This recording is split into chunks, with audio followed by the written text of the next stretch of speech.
මේ 2022 තියරි පන්තියේ නොවැම්බර් 14 වෙනිදා පාඩම. හරි? ඒ කියන්නේ 14 සෙනසුරාදා පන්තිය තමයි අපි මේ කරන්නේ. ඕගොල්ලෝ මතක නම් අපි ගිය සතියේ ගුරුත්ව කේන්ද්‍රයේ පාඩම පටන් ගත්තා. පටන් අරගෙන ගුරුත්ව කේන්ද්‍රයට අදාළ වැදගත් කරුණු ටිකක් කතා කරා. ඒ වගේම අපි ගිය සතියේ උදාහරණ කීපයකුත් කරා. ස්කන්ධ අනුපාතය අනුව ගුරුත්ව කේන්ද්‍රයේ පිහිටීම හොයන්නේ කොහොමද කියලා කතා කරා. ඒ වගේම ගුරුත්ව කේන්ද්‍රය හොයනකොට අපිට නිතරම ඕන වෙන්නේ ගූර්ණ මූලධර්මය. ඒ කියන්නේ ගූර්ණ පිළිබඳ ප්‍රමේය තමයි ගණන් හදනකොට අවශ්‍ය වෙන්නේ. ඒ මූලික දේවල් ටික ගිය සතියේ කතා කරා. ගිය සතියේ පාඩම ඔළුවට ගියා නම් අපිට පුළුවන් අද ඊටු ටික කරලා මේ පාඩම ඉවර කරන්න. දැන් ගුරුත්ව කේන්ද්‍රයේ පාඩමේ තව උදාහරණ ටිකකට යන්න ඕන ඇත්තටම. උදාහරණ ටිකකට යන්න කලින් මං හිතුවා ගුරුත්ව කේන්ද්‍රයේ පාඩමේ තව පොඩි තියරි කොටසක් ඉතුරු වෙලා තියෙනවා. අපි මේ පොඩි කෑල්ලත් කරලා උදාහරණ වලට යමු. හරිනේ? රයිට්. ලියන්න මාතෘකාව මේක නිකන් පරීක්ෂණයක් වගේ. නමුත් අපේ සිලබස් එකේ මේක පරීක්ෂණයක් විදිහට ඉදිරිපත් කරලා නැහැ. හැබැයි අපිට මේක ගෙදරදී වුණත්, ඉස්කෝලේදී වුණත් කරලා බලන්න පුළුවන් සරල පරීක්ෂණයක්. හරිනේ? මාතෘකාව ලියන්න.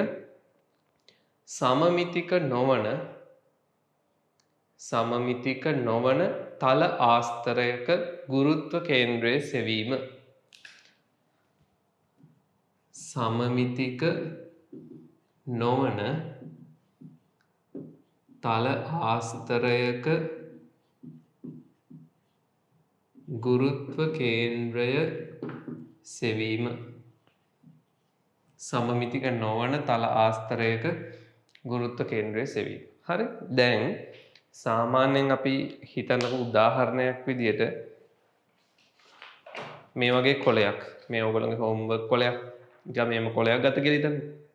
දැන් මේ කොලේ ගත්තොත් ආසන්න වශයෙන් මේක සමමිතිකයි. අපිට පුළුවන් මේ විදියට නවන්න. සම්මිතික රේඛා 1යි. අපිට පුළුවන් නැවත මේ අතර නවන්න. සම්මිතික රේඛා 2යි. හරිනේ? මේක ඍජු කෝණාශ්‍රාකාර හැඩයක් තියෙන්නේ. එතකොට මේකේ සමමිතික රේඛා දෙකක් තියෙනවා. මේ පැත්තට එකයි, මේ පැත්තට එකයි. සමමිතික රේඛා දෙකයි. හරිනේ? දැන් මේ වගේ එකකට තමයි අපි තල ආස්තරයක් කියලා කියන්නේ. තල ආස්තරයක් කියන්නේ තහඩුවක් කියන එක. තුනී තහඩුවක්. දැන් මේ වගේ තුනී තහඩුවක සමමිතිකයි නම් ප්‍රශ්නයක් නැහැ. හේතුව අපි ගිය සතියේ ඉගෙනුවා සමමිතික වස්තුවක ගුරුත්ව කේන්ද්‍රය පිහිටන්නේ සමමිතික රේඛා මත හෝ සමමිතිකව බෙදෙන තලය මත කියලා. මේක තල ආස්තරයක්නේ. තහඩුවක් වගේනේ. එතකොට තහඩුවක නම් ගුරුත්ව කේන්ද්‍රය තියෙන්නේ සමමිතික රේඛා මත. පළවෙනි රේඛාව මේක.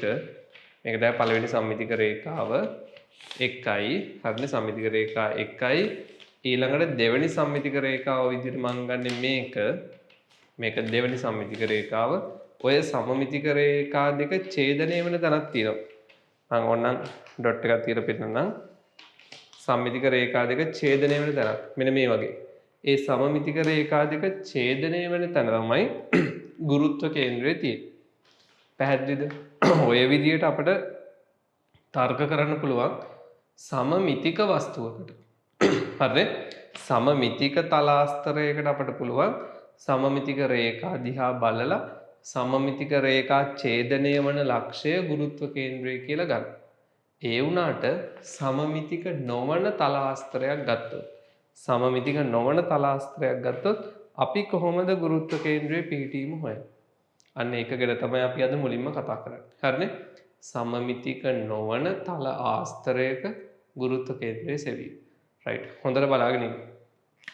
අපි හිතමු කාඩ්බෝඩ් නැත්නම් තුනී ලෝහ තහඩුවක් නැත්නම් කඩදාසියක් වුණත් කමක් නැහැ. සමමිතික හැඩයක් නෙමෙයි තියෙන්නේ. සමමිතික හැඩයක් නෙමෙයි තියෙන්නේ. ඔය වගේ අසමමිතික හැඩයක්. සමමිතික හැඩයක් නෙමෙයි තියෙන්නේ. අසමමිතික හැඩයක් තමයි තියෙන්නේ. හරිනේ? එතන මේ වගේ අසමමිතික හැඩයක් තියෙන තල ආස්තරයක ගුරුත්ව කේන්ද්‍රය හොයන්නේ කොහොමද? ඒක බොහොම ලේසියි. අපි කරන්නේ මෙහෙම. මේ තල ආස්තරයත් එක්ක අපි ගන්නවා තව නූල් කැල්ලක්. හරිනේ? නූල් කැබැල්ලක්. අපි තල ආස්තරයේ එක කෙළවරකින් කෙළවරකට ආසන්නව විදිනව පොඩි සිදුරක්. සිදුරක් විදලා නූල් කෑල්ලෙන් මේක එල්ලනවා ඔහොම. තන්තුවෙන් ඔය විදිහට එල්ලනවා. සමතුලිත වෙන්න ඉඩ හරිනවා. පොඩි සිදුරක් විදලා නූල ගැට ගහලා ඔය විදිහට එල්ලනවා. එල්ලලා අපි මේක සමතුලිත වෙන්න ඉඩ හරිනවා. සමතුලිත වුණාම අපි දන්නවා මෙයා සමතුලිත වෙලා තියෙන්නේ බල දෙකක් යටතේ. හරිනේ? බල දෙකක් යටතේ. මොනවද බල දෙක? එකක් තමයි තන්තුවේ ආතතිය, අනිත් එක තමයි මේකේ බර. බල දෙකක් යටතේ සමතුලිතයි නම් බල දෙක විශාලත්වයෙන් සමාන වෙන්න ඕන. දිශාවෙන් ප්‍රතිවිරුද්ධ වෙන්න ඕන. ඒක රේඛීය වෙන්නත් ඕන. බල සමතුලිතතාව තියෙන්නේ බල දෙකක් යටතේ සමතුලිතයි නම් බල දෙක විශාලත්වයෙන් සමානයි, දිශාවෙන් ප්‍රතිවිරුද්ධයි, ඒක රේඛීයයි. එහෙනම් තන්තුවේ ආතතිය තියෙන ඔය අතට ඒක රේඛීය වෙන්න ඕන. තන්තුවේ ආතතිය කියන බලයේ ක්‍රියා රේඛාව දික් කරොත් ආතති බලයේ ක්‍රියා රේඛාව දික් කරොත් ඔය විදිහට බර මේ රේඛාව දිගේ තියෙන්න ඕන. ඒක රේඛීය වෙන්න ඕන. එතකොට බර මේ රේඛාව දිගේ තියෙනවා නම් බර තියෙන්න ඕන මේ රේඛාව දිගේ නම් ගුරුත්ව කේන්ද්‍රය මේ රේඛාව මත පිහිටන්න ඕන. හරිනේ? අසමමිතිකයි, සමමිතික නෑ. කෙළවරකින් පොඩි සිදුරක් විදලා නූල් කෑල්ලකින් මේක එල්ලලා සමතුලිත වෙන්න ඉඩ හරිනවා. බල දෙකක් යටතේ සමතුලිතයි. එහෙනම් තන්තුවේ ආතතිය සහ බර ඒක රේඛීය වෙන්න ඕන. තන්තුවත් එක්ක සිරස් රේඛාව ඇන්දොත්, තන්තුවත් එක්ක සමපාත වෙන විදිහට සිරස් රේඛාව ඇන්දොත් ගුරුත්ව කේන්ද්‍රය මේ සිරස් රේඛාව මත තියෙනවා. අපි හිතමු මේ සිරස් රේඛාව x dash, සිරස් රේඛාව xx dash මත ගුරුත්ව කේන්ද්‍රය තියෙනවා. මේක මත තියෙන්න ඕන. හැබැයි තාම හරියටම කොතනද කියලා දන්නේ නැහැ. මෙතන වෙන්න පුළුවන්, මේ හරිය වෙන්න පුළුවන්, පල්ලෙහා වෙන්නත් පුළුවන්. ඊළඟට අපි කරන්නේ මෙතනින් ගලවලා තව සිදුරක් විදලා වෙන තැනකින් එල්ලනවා. අපි හිතමු මේ වගේ තැනකින් එල්ලුවා කියලා. එතකොට සමතුලිත වෙනකොට මෙන්න මේ වගේ තමයි පිහිටන්නේ. අපි මෙන්න මේ වගේ තැනකින් තමයි එල්ලන්නේ. නූල් කෑල්ල. හරිනේ? ඔය වගේ තමයි සමතුලිත වෙන්නේ. දැන් තන්තුවේ ආතතිය වුම ඒකත් එක්ක ඒක රේඛීය වෙන්න ඕන බර. දැන් බර තියෙන ඔය විදියට. පැහැදිලිද? තන්තුවේ ආතතියත් එක්ක ඒක රේඛීය වෙන විදියට තමයි බර තියෙන්න ඕන. හරිද? අලුතෙන් ඇඳපු සිරස් රේඛාව අපි ගමු y dash කියලා. බල දෙකක් යටතේ සමතුලිත වෙන නිසා ගුරුත්ව කේන්ද්‍රය y dash රේඛාව මත තියෙනවා. අපි කලින් ඇඳපු රේඛාවක් තියෙනවා. කලින් ඇඳපු රේඛාවක් තියෙනවා විදියට. xx dash. ඒකත් තියෙනවා. අපි කලින් සොයාගන්නපු විදිහට ගුරුත්ව කේන්ද්‍රය xx dash රේඛාව මත තියෙන්න ඕන. දැන් අපි දන්නවා y dash රේඛාව මත තියෙන්න ඕන. එහෙනම් මේ රේඛා දෙක ඡේදනය වන ලක්ෂය තමයි තල ආස්තරයේ ගුරුත්ව කේන්ද්‍රය පිහිටන්න ඕන. පැහැදිලිද? ඔන්න ඔය විදිහට තමයි අපි අසමමිතික තල ආස්තරයක ගුරුත්ව කේන්ද්‍රය හොයන්නේ. තල ආස්තරයේ කෙළවරකට ආසන්නව සිදුරක් විදලා නූල් කෑල්ලකින් එල්ලලා සමතුලිත වෙන්න ඉඩ හරිනවා. සමතුලිත වුණාට පස්සේ තන්තුව සමග සමපාත වෙන විදියට සිරස් රේඛාව වඳිනවා. මේ සිරස් රේඛාව මත ගුරුත්ව කේන්ද්‍රය පිහිටන්න ඕන. වෙනත් තැනකින් එල්ලනවා. නැවත සමතුලිත වෙන්න ඉඩ හරිනවා. තන්තුව සමග සමපාත වෙන විදියට සිරස් රේඛාව වඳිනවා. අලුත් සිරස් රේඛාව මතත් ගුරුත්ව කේන්ද්‍රය පිහිටන්න ඕන. එහෙනම් රේඛා දෙකම ඡේදනය වන තැන තමයි ගුරුත්ව කේන්ද්‍රය ඇත්තටම පිහිටන්නේ. පැහැදිලිද? ක්‍රමේ තේරෙනවද? මෙහෙම ලියන්න.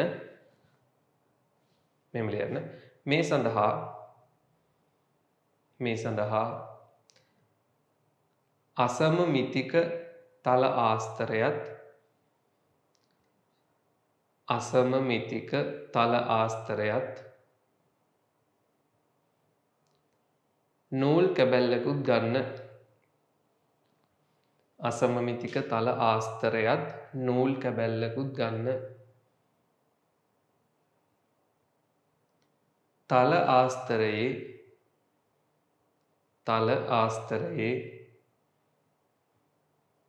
කෙළවරකට ආසන්න වන පරිදි තල ආස්තරයේ කෙළවරකට ආසන්න වන පරිදි කුඩා සිදුරක් විද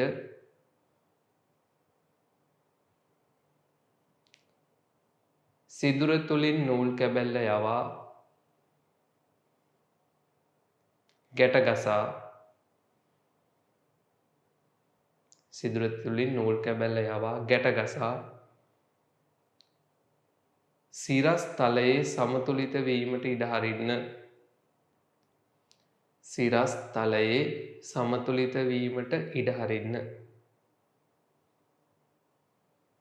එවිට බල දෙකක් යටතේ සමතුලිත වේ. බල දෙකක් යටතේ සමතුලිත වේ. සමතුලිත වූ පසු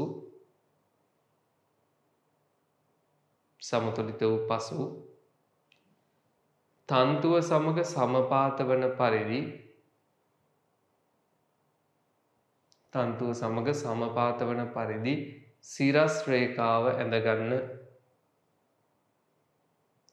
සිරස් රේඛාව ඇඳගන්න.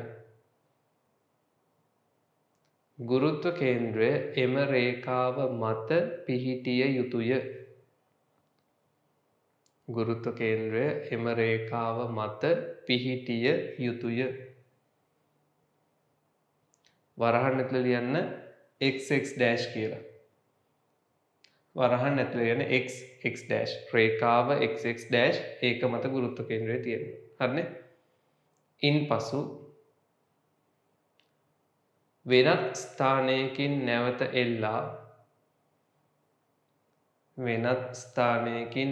එල්ලා සමතුලිත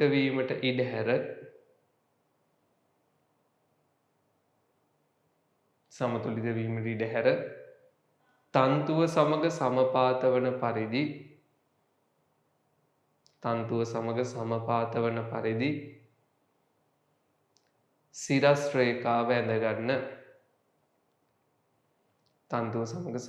වන පරිදි සිරස් රේඛාව ඇඳගන්න. වරහන් ඇතුළේ ලියන්න yy dash. හරිද? හොඳට අහගන්න.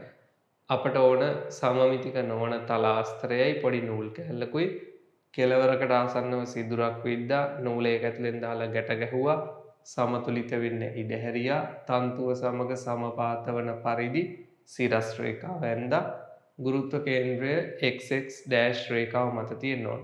වෙනත් තැනකින් එල්ලුවා කලින් පියවර නැවත අනුගමනය කරා ආයෙත් සිරස් රේඛාව ඇඳා ගුරුත්ව කේන්ද්‍රය y dash රේඛාව මතත් තියෙනවා. හරිනේ? එහෙනම් මේ රේඛා දෙක ඡේදනය වෙන තැන තමයි සැබෑවටම ගුරුත්ව කේන්ද්‍රය තියෙනවා. හරිනේ? xx dash අලුත් පෙළේ ලියන්න. තල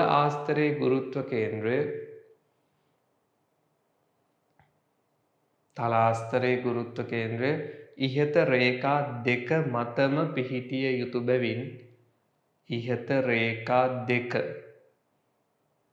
තල ආස්තරයේ ගුරුත්ව කේන්ද්‍රය ඉහත රේඛා දෙක. කවුද රේඛා දෙක? x dash හා y dash. හොඳයි. රේඛා දෙක මේ දෙන්න. ඉහත රේඛා දෙක මතම පිහිටිය යුතු බැවින් සැබෑ ලෙසම ගුරුත්ව කේන්ද්‍රය පිහිටන්නේ එම රේඛා දෙක ඡේදනය වන ස්ථානයේය. සැබෑ ලෙසම ගුරුත්ව කේන්ද්‍රය පිහිටන්නේ එම රේඛා දෙක ඡේදනය වන ස්ථානයේය. පහත සටහන් මගින් අවබෝධ කරගන්න. හරිද? හොයන විදිය පැහැදිලි නේද? ඔයාට ඕනේ නම් තව චෙක් කරගන්න පුළුවන්. ඒ කියන්නේ වෙන තැනකින් සිදුරක් විදලා ආයෙ එල්ලන්න. වෙන තැනකින් සිදුරක් විදලා නැවත එල්ලුවොත් ඒ අඳින අලුත් රේඛාව මෙතනින් යන්න ඕන.